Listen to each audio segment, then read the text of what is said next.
dropping the link in here. Thank you. There you go. And I never know exactly when we go live once when we're going from Zoom to Facebook, because I get this little rent bar, and Okay. they're probably hearing me right now, even though I'm babbling. Okay. Hey, you're live because I see it. Fit Pros, we are here live, and today we're going to be talking with a makeup artist. So as you guys know, I have been wanting to have a makeup artist on for a while, and especially somebody that's really got specific experience around working with people who are sweating their butts off.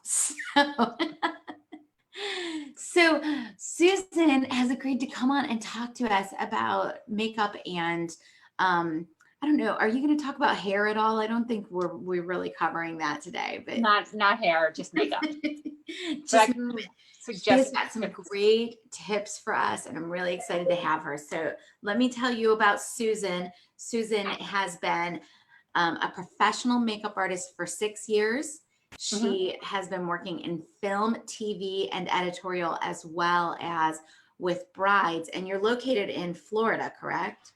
I'm actually located in southeastern Pennsylvania, Philadelphia area, Bucks County. Okay, great. Yeah. And so she also does a lot of work with brides. And as we know, those summer brides are dewy and sweaty at times. Put these glasses on and they're not looking so pretty. And you can see her work in People Magazine, CNN, Fox. So she is big time, and we are really lucky to have her. So Susan, yes, tell us more. I want to hear everything. Sure. So I do have experience with film and television, so I'm familiar with how makeup needs to look when you're going on live video, or if you're working outside, whatever you prefer. I love my job. It's actually my passion. I love teaching people makeup, as well as giving them guidance as to products that they need to use and how to apply it so that it looks best on them. So to get started, how do you look your best when you do makeup? Let me back you up for 1 second. I want to remind our viewers to do something for me because it helps us get more live views. You guys, if you will please give us a little comment, let us know that you're here, say hello, maybe throw up a little heart or a little fire. Tell me how excited you are about this conversation today. When you do that, it helps Facebook know that we've got some great content coming your way, and then they will show it to more people in the Fit Pros Connect group, and it just helps everybody get this information. So hello, Julie. I'm glad you're here.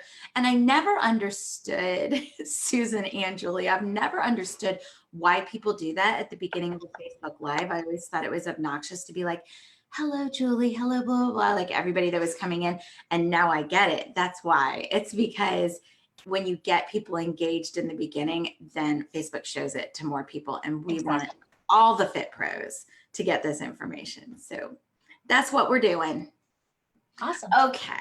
So, and now Susan has a list of information that she has jotted down for us and that she is going to give us. And I just might interject every once in a while with questions.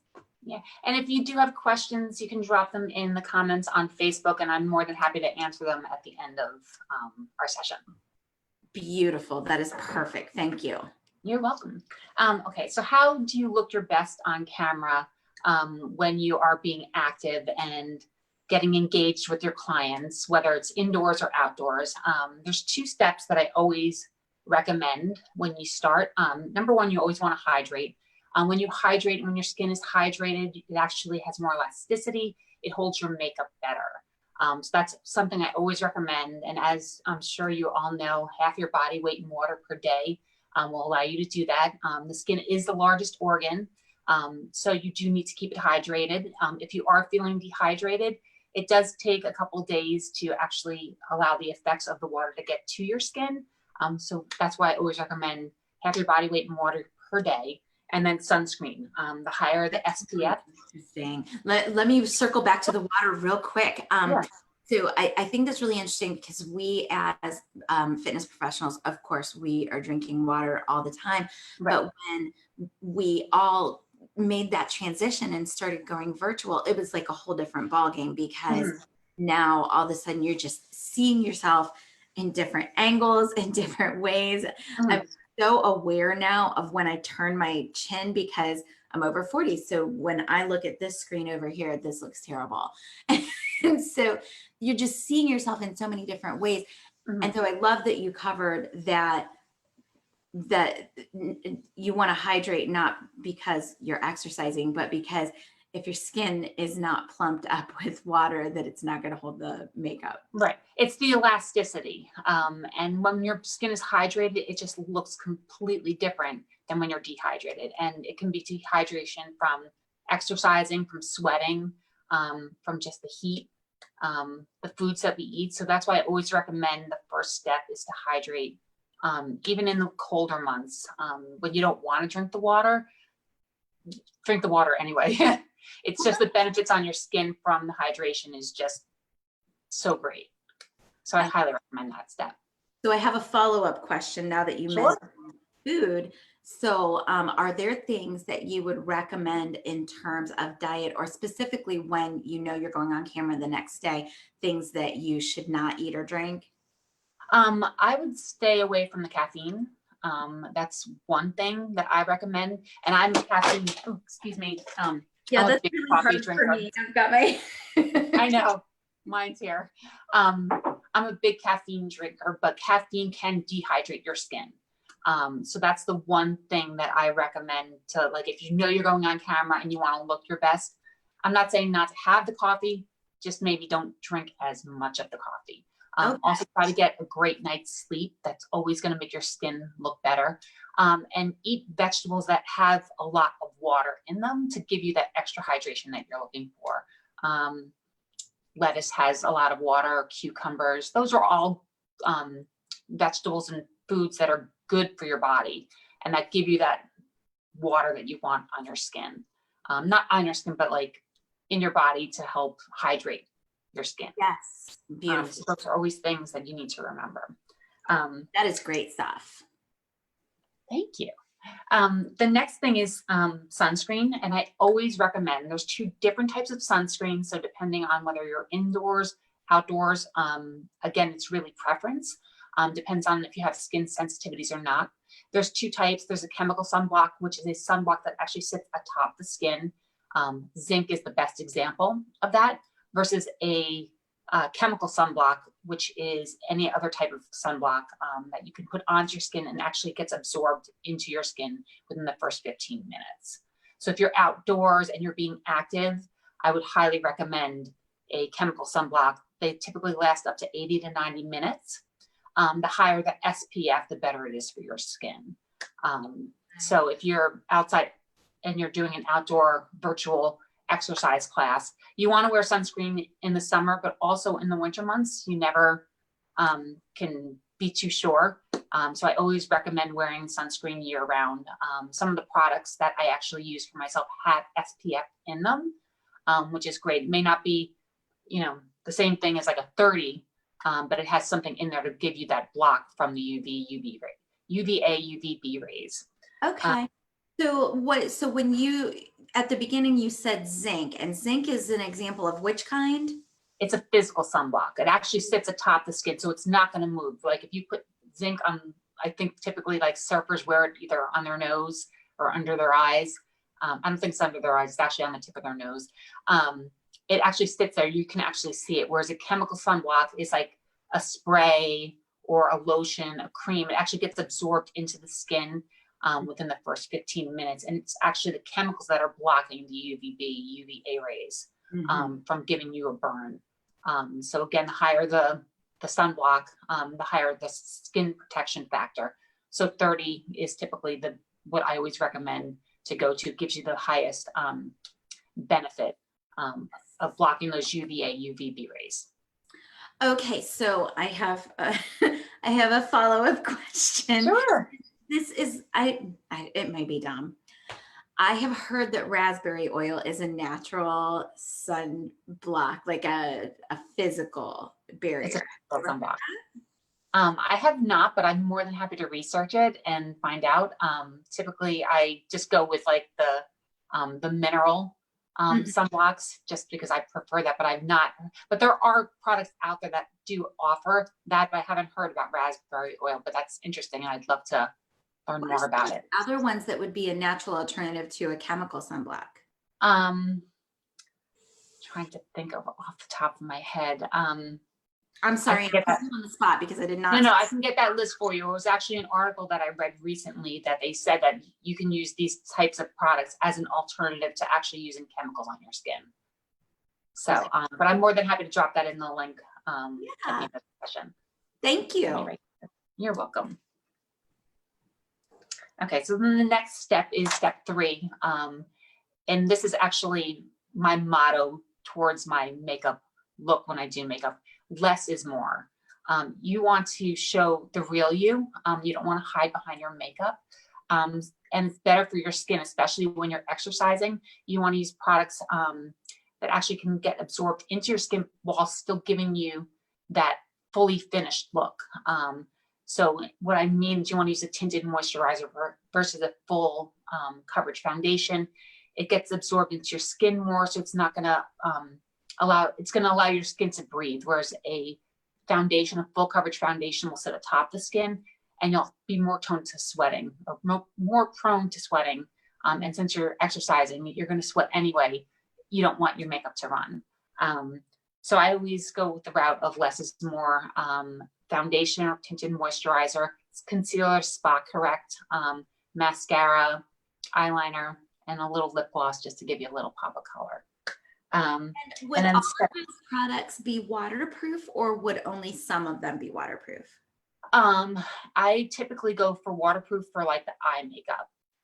But then I have a step, which is a setting spray to actually hold the makeup in place so it doesn't move. And that's a good point. Waterproof is the way to go. So if you can waterproof your makeup as best as you can, that is what I highly recommend. So what I mean is you want to use a eyeliner and a mascara that are waterproof, because you don't want to be exercising and having it run down your face. Yeah. And it's just easier to buy a waterproof mascara, a waterproof eyeliner. There's several companies that offer them. And just makes it's easier on you. It's one less thing that you need to be concerned with when you're on screen and on camera. And especially with mascaras, you want something that stays in place. I speak from experience. I have done a lot of work with photographers where I've used mascaras that were not waterproof, and they have tendency to fall out, especially the Lashify's, the ones that give you that voluminous look. When you start blinking, they have a tendency to fall out, and then you can see that underneath your eyes, which is you end up having to clean it up. But it was a lesson learned. So now I typically just go with waterproof. It stays in place, and I don't have to worry about the product moving. So, and the last but not least is a setting spray. You always want to set your makeup so that it doesn't move, so that you can do your 60-minute workout and your makeup will look as good as it did at the beginning. And that is the key to really the entire makeup look, is the setting spray. You do what you feel comfortable with, but the setting spray is what's going to hold your makeup in place the entire workout. Okay. And so you're doing a, I'm going to paraphrase what you said and make sure that I understand. So you're doing a tinted moisturizer and then powder on the tinted moisturizer, or no powder? You can do powder. It's totally preference. You can do powder and then the setting spray. It's just going to mattify the makeup more. But if you're looking for a dewy glow, something a little bit more natural, I just go straight in with the setting spray and it sets it. It doesn't move, and you can be good for hours with it. I've never tried setting spray. Yeah, it's the one. I say there's an arsenal in my kit, and that's it. It's the one thing that I always recommend to everybody. I've done makeup for a while, as I've mentioned. I do makeup for prom a lot, for high school girls. And I remember just getting a text message the next day from somebody I did makeup for, and they were like, I slept in my makeup and it looked as good as it did 16 hours ago. I'm like, that's what I want to hear. But that's the power of the setting spray. It sets the makeup, it makes it waterproof, and then it stays in place, which is what you want. And that's especially like with fitness professionals, but with brides or someone going out for an evening, the setting spray is really what's going to hold the makeup for the entire evening. Beautiful. And would that be true of any setting spray, or do you have specifics, or and well, I guess the third question is, is there something on the label that you're looking for when you're looking at setting spray? I have a tendency to go with this one product. It's called Urban Decay All Nighter. It's actually made by Scandinavia. So if you were to Google it, they basically, it's from what I understand, they are the leader in the setting spray world. And a lot of the other products are very similar to what Scandinavia is. That's why I always recommend Urban Decay, because it's easily and readily available. In like So Scandinavia would be like the manufacturer for Urban Decay. Is that what you're saying? It's from what I understand. I'm gonna order it. From what I understand, and again, I'm not. This is public information from what I've read online. That they basically manufacture it and they sell it themselves, but Urban Decay, there's other products that have the same setting spray. Gotcha. And I know if I'm wrong, it's only because I read it on the internet that it's the same product. But basically what it does is it sets the makeup to allow it to last all night. Beautiful. So. All right. So let me recap what you've said, and then you can correct me because I'm going to muddle it all up. Sure. So hydrate, of course. Stay away from caffeine and any products that will dehydrate you, because they will dehydrate your skin, and then your makeup won't do as well. Right. And then you mentioned, what was your number 2? Sunscreen. Sunscreen. Yes. As you can tell, no, I wear 50, but I have the brown hair and brown eyes, and I like to joke that the sun goes like under the sunscreen and like bounces around, because in the summer I get so dark. But I do keep here. I went for a bike ride, and I'm already getting, and this is literally like 2 days out, and that's it. And I've already had like a nice base going on here. And your brown hair, brown eyes. Too. Yes. So sunscreen, and sunscreen not only, on all days of the week, but think about it when you are about to do your outdoor workouts for your virtual program. And then less is more in terms of do a tinted moisturizer versus a full foundation. Right. Powder if you prefer it. You don't have to powder. Lip gloss, waterproof mascara, and setting spray. Right. Which I have never tried. Yeah. And when you and I were talking earlier, you mentioned a waterproof eyeliner that you like. Yes. It's this product. It's Tartiest. It's by Tarte. Okay. And what I like about it, it's cruelty free. Most of the products I use in my kit are cruelty free. That's something that it just makes me feel good to know that they're not being tested on animals. And I'm a firm believer in that. And that's why most of the products I have in my kit, I test out before I actually use them on clients. But this is one that I absolutely love. What's nice about it is it comes with a little brush. So it's a win-win. You're getting the eyeliner plus the brush to help you apply it. But it's waterproof and it stays. And you can either do a thin line, you can make your eyeliner thick, however you want to use it. This is a product that I highly recommend. And you can get this at Ulta. Go ahead, I'm sorry. You can get this at Ulta, Sephora, you can buy it online as well. Okay. And is it one of the ones, do you squirt it into like a little well at the top, and then the brush you go into? I've had one like that, yes. I don't know if you can see it. So it's what's nice is that from a professional makeup standpoint, there's no chance of cross contamination. Like with if you use a pen or a pencil, you have to clean it, and then just you're using alcohol. Here you actually just put it into the well, you wipe it off, put it onto the back of your palette, and you're good to go. You just wipe it down So there's no chance of cross-contamination, which is nice. And that's what I like about this product. Beautiful. And if you're using it for personal use, it comes with the brush. You can just mix it right on the well, which is on the top. Beautiful. Okay. I've had that in a violet color that I really liked. Yeah. They come in a few colors. The violet and the navy blue are really nice. Yes. Yes. Especially for brown eyes. Yes. And I have had people recommend in the past, not for fitness, but I found it works well for fitness. Something called uplighting. Do you know what, or uplining?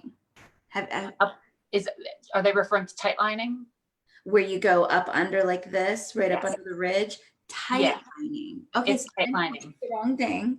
Yeah, no, basically what that is you're basically taking the eyeliner and placing it between the lashes. Yes. So it's actually not going to sit on the rim of your right under your eye.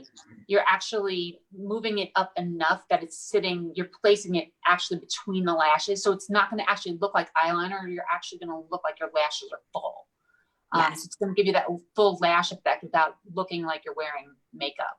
Yes. So yeah, it's called tight lining. So you basically, I'm going to do the best I can. You're going to basically like lift here and then just literally place the liner between the lashes.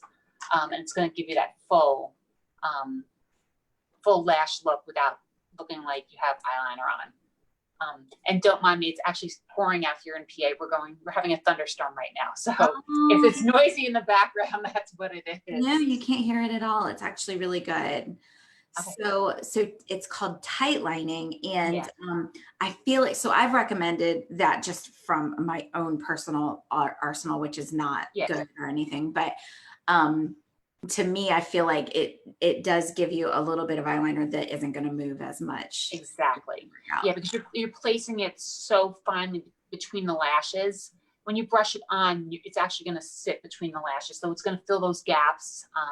If, like in my case, your lashes fall out and there's like little gaps there. But when you tight line, it actually fills the color fills in between the lashes. So it makes it look full without actually having a line sitting on top of the lashes. It's actually in between, which is really nice.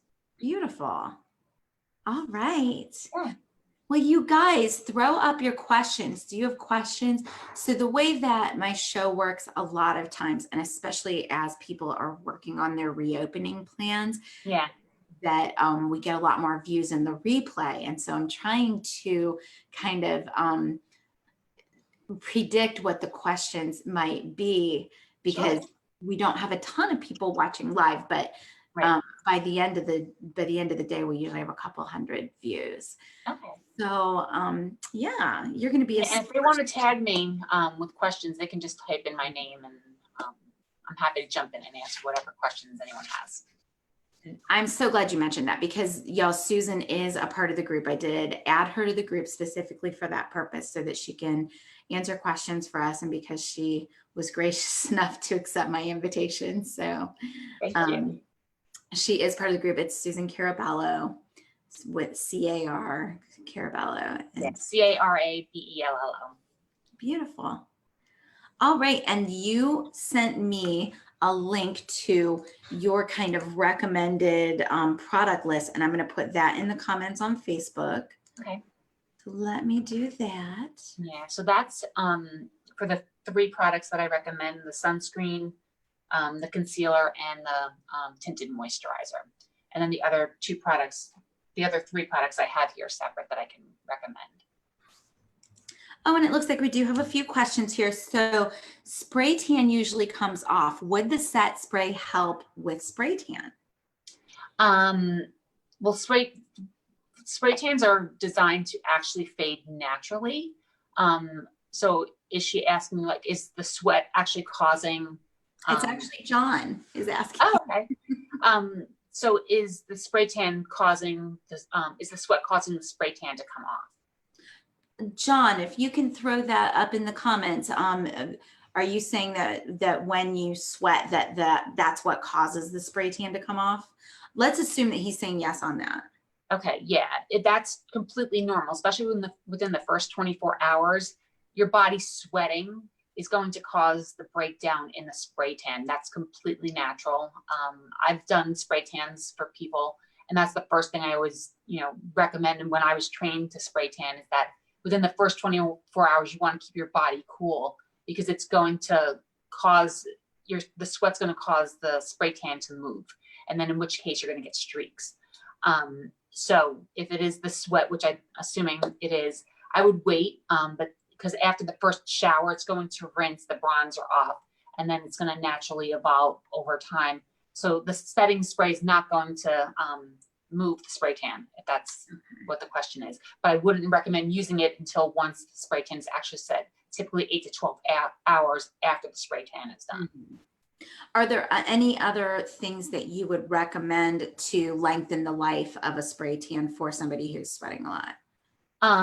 They actually have sun products that you can use to lengthen the life of the spray tan. They're not products that I use in my kit, because I focus mostly on makeup, but I can get the recommendations for you. It's typically, you can actually use like a topical bronzer to fill in, and then set the makeup that way, if that's something that you're interested in. Like they sell mousses. There's a spray tan in a can that you can use that actually to fill in between the spray tans. And then the setting spray would work on that product, but not on the spray tan itself, because they're two different types of things. Gotcha. Great question, John, though. Great question. And you're a better person than I, because man, I can't do all of that maintenance. So Jennifer says her hair is grown out about 6 months, showing the natural gray. Is the grow out process acceptable when presenting virtually? It's totally what you're comfortable with. Mm-hmm. And what I do, and for me, in between coloring, I use waterproof mascara. That's my trick of the trade. On the roots? On the roots. Well, Jennifer is a redhead. I know that. Okay. Now, well, she was a redhead. She's letting it grow out. So it looks like she's going through the grow out process, and she's going to keep going and just go silver. Go silver. Okay. Trying to think of a product that she could use for that. Actually, I think it's Clairol Root Touch Up. It's a spray. It's a can of hair color. You basically spray it on. It's waterproof as well. That's what I've been using. The other outside of waterproof mascara. Sorry, I'm so sorry. No, it's okay. Because I think I've seen her on video, because she's in the challenge group, and she just made a video, and I think she's not wanting to be red up here. She's got the silver. Okay. So Jennifer, you may just want to braid or just pull back. Yeah, maybe a headband. Yeah. Headband would work. Yeah. And then, but she's asking, so get rid of the grow outline. Yeah. I think if you did want to fill in the roots for now until all of your silver is out, then those products. Those products would work. I want to say it's Clairol Root Touch Up. It comes in a white bottle. And then it says on the label what the color is. Mm-hmm. And then you just color match as best you can. And they're waterproof, which is nice. I've used them when I'm working out. Waterproof mascara is the one thing I recommend. People are like, really? I was like, yeah, it works, and it comes in brown or black. And for me, it's easy. I know it's not going to move. And I just brush it into where I need to, and then pull my hair back, put my headband on, and I'm good to go. Yeah. And I don't have to worry about anything else. Like once it's on and it stays. It feels a little thick because it's different, because you're typically putting it on your eyes. But it stays and it doesn't move. And when you wash your hair, it just comes right out with the shampoo. Beautiful. So, yeah. Beautiful. So Jennifer says, great idea. Now, Julie is asking, does a light eyeshadow help eyes look brighter? And I would love for you to answer that. And then maybe just give us a few little tips based on hair and eye color about eye makeup. It depends really on your eye color. Typically, you can go with a neutral color, but it's all color theory. So if you want to have your eyes pop, it's not really whether it's light or dark, it's whether it's the complementary color to your eye tone. Browns can basically wear any color. I typically go with like the greens or the jewel tones, just because they make my eyes pop. I have brown eyes, so I typically wear, I don't want to say purple, but in that family, or something peach because it makes the green pop. So this is going to be a quick color theory class. So you want opposite on the color wheel. There's, Roy beat you. Red, orange, yellow, blue, green, and violet. I'm going to grab an image of the color wheel while you're talking. Sure. Yeah. So, and the easiest way to describe it, and this is the way I describe it to my clients, is when you're looking at the color wheel, you always want to go opposite the color wheel as your complementary color. So I'm going to give you examples. It's Christmas, it's the Lakers, and it's the Denver Broncos. And the reason why is that the colors for Christmas, for the Lakers, and for the Denver Broncos is that colors opposite the color wheel. So if you're looking to complement green eyes, you want to go red or peach or orange to make your green eyes pop. If you have, not yellow, but if you're looking opposite on a color wheel and you're looking to brighten your eyes, and you do like a violet, that will brighten your eyes. And then same thing, even this is all color theory and color correcting as well. So if you're looking to, color correct something on your face, these would be the same theories. So for example, if you're looking to color correct under your eyes, because you have, some discolorations, typically underneath your eyes, the veins are blue, and that's the skin is the thinnest part of the face. If you want to color correct, for lack of sleep or dehydration, you're going to go in with an orange. Hence the reason why I say the Denver Broncos. Because their shirts are blue. It's more of a green undertone. It's more of a blue undertone. So if you have that blue, you want to go in with a peach, it's going to neutralize it. Okay. So same thing with eyeshadow. If you're looking to highlight your blue eyes, you're going to go in with that peach color. Peach, or that's why those neutral colors like the browns, the taupes, the beiges, the peaches always look good on blue eyes because it makes them pop, because it's the opposite on the color wheel. Okay. So you guys, I just found a GIF that I put up in the comments, and it says waiting for my stimulus check because it's like supposed to be funny, but it's got a color wheel in it. So that was the quickest throw up. And so you can see that the purple is across from the yellow and the green is across from the orange. And that's what we're talking about here. Exactly. And then there's different, depending on, your undertone, whether it's warm or cool, is how you can decide what shadow to pick. But if you use those ideas in place about the color wheel, you know exactly which one to go for. Beautiful. All right, y'all. Any more questions? That's a great session. Thank you. I love diving into that. That's fun. Thank you. Okay, and I have put a link up to Susan's list of kind of top products that she gave us. Right. Beautiful. And I'm more than happy to put more information in the Facebook link when we're done. Absolutely. Yes. You'll be able to go in the comments. Julie has a quick hair question. Sure. So Susan is not a hair expert, but we might be able to figure something out. Ask your question. Sure. Go ahead. Ask your question. Yes. Hold on. Waiting on Julie.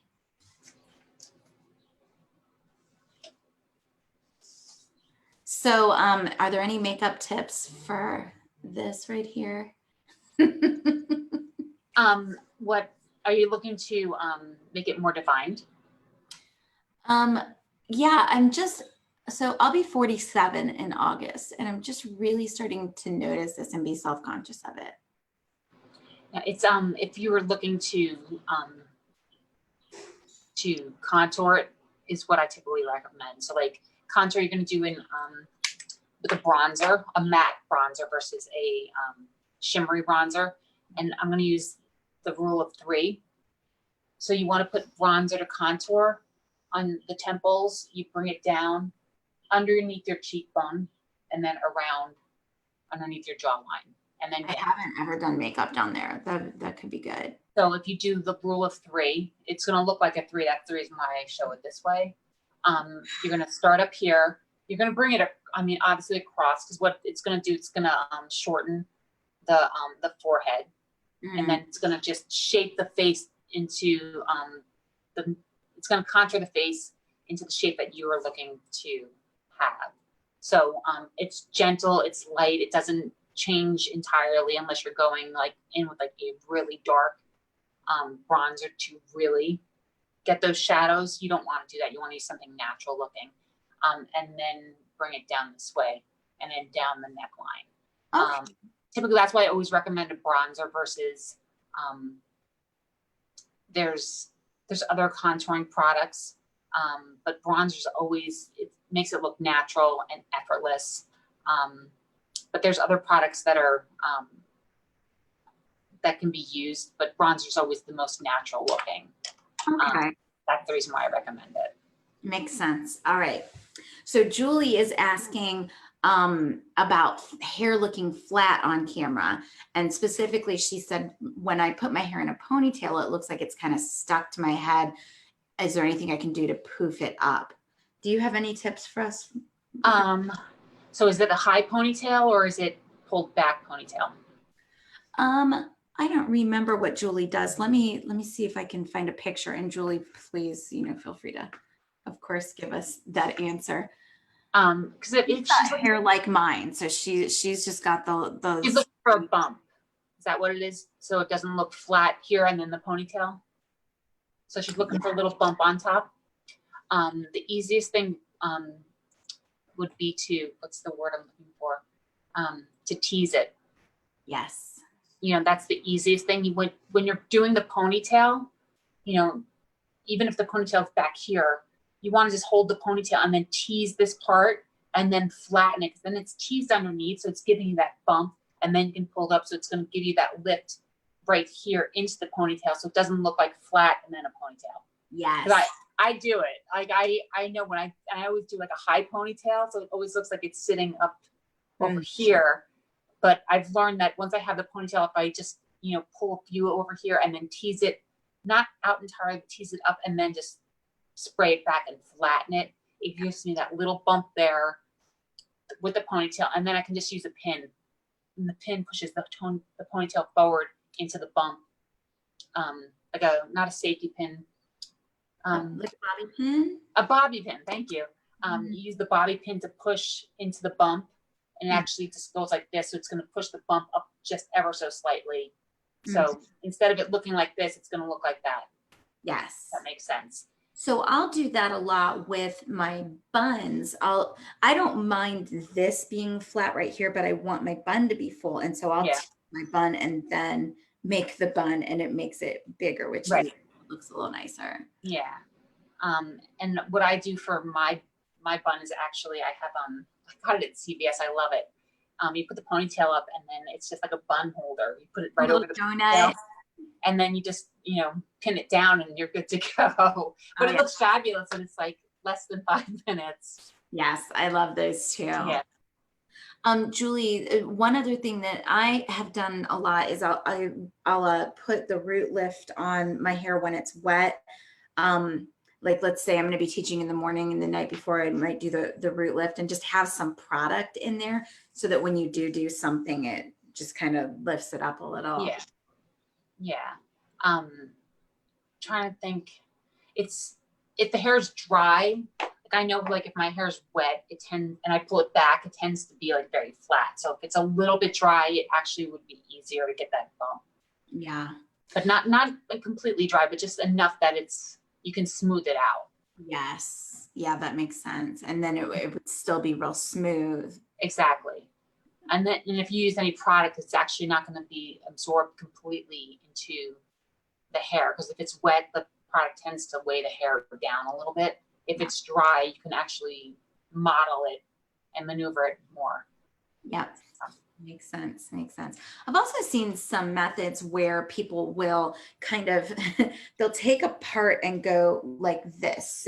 So they're separating all this hair in the front from the hair in the back, and they'll make one ponytail back here, and then they'll take all this and make a separate ponytail like right on top of that one. Yeah. And it's supposed to lift it up in a way. It doesn't work for my hair because mine is so thin and straight. Well, and the whole idea behind that is that it actually is more comfortable in the ponytail. Oh. So when you pull, like if you pull everything back up here, it feels like you're, you know, pulling everything back, because you literally are. But you have a tendency to get like a headache. So if you're doing two smaller ponytails, you're getting one up here and then you're pulling it back. And by doing, because now you have it as an anchor, you pull it up, you're going to get that high ponytail that you want. Ah. And then you're not going to get the headache from pulling it back so far, because it's only, you know, this hair over here as opposed to everything. Distributed a little. Exactly. Beautiful. Yeah. Okay. And Julie says, yes, dry shampoo helps as well. Yes. Like that. Yep. Yeah. There's a few good products on the market. I love dry shampoo. Okay, y'all, we'll throw up any other questions if you've got them, and then we'll let Susan off of here, and she'll throw up a few other pieces of information that we mentioned in the comment. So yeah, it looks like we're good. So okay. Susan, thank you so much. That was having me. I appreciate it. I'm very grateful for this opportunity. It was lovely speaking with you all. And if you are ever in Lower Pennsylvania, right? Yeah, I live in Bucks County, just north of Philadelphia. Beautiful. So, and I think I have a few challengers from the last Go Virtual Challenge that are in that area. So weddings, proms, you are available for that kind of in-person work. And exactly. Then you also do some bigger stuff on TV and film. And yeah. Beautiful. Love it. The comments are coming in. Thank you so much. I think people really appreciated this. Oh, thank you. It was wonderful. I loved it. Okay, Susan, I'm gonna do a few more little housekeeping things with the group. Okay. All right. Have fun. Enjoy your day. Thank you again. I appreciate it. Thanks, Susan. Bye. So good. So good.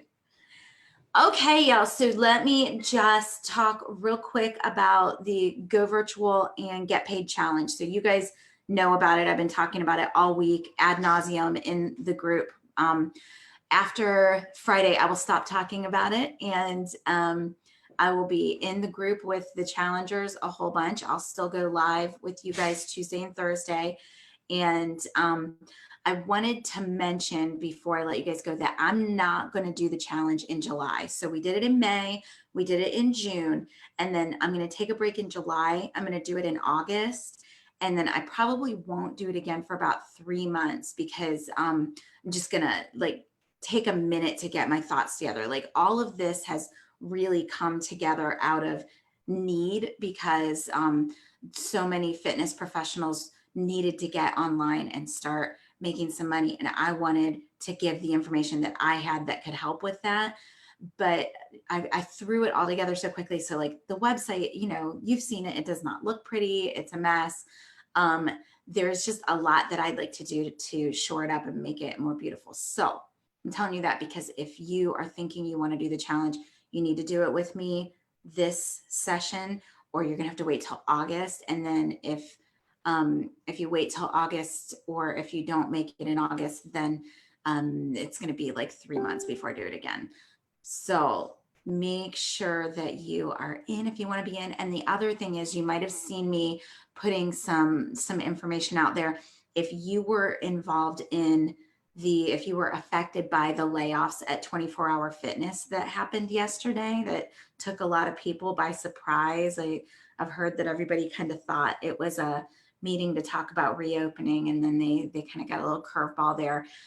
If you were affected by that, I want to gift you your registration for the Go Virtual and Get Paid Challenge. So if you were affected, all you need to do is send me an email at kelly@fitprosconnect.com or send me a direct message and give me your email address, and I will get you all set up to participate in that challenge. And hopefully, well, yes, we will find a way to restart and get your second act going. So please pass that information along to anybody that you know that was affected by those layoffs.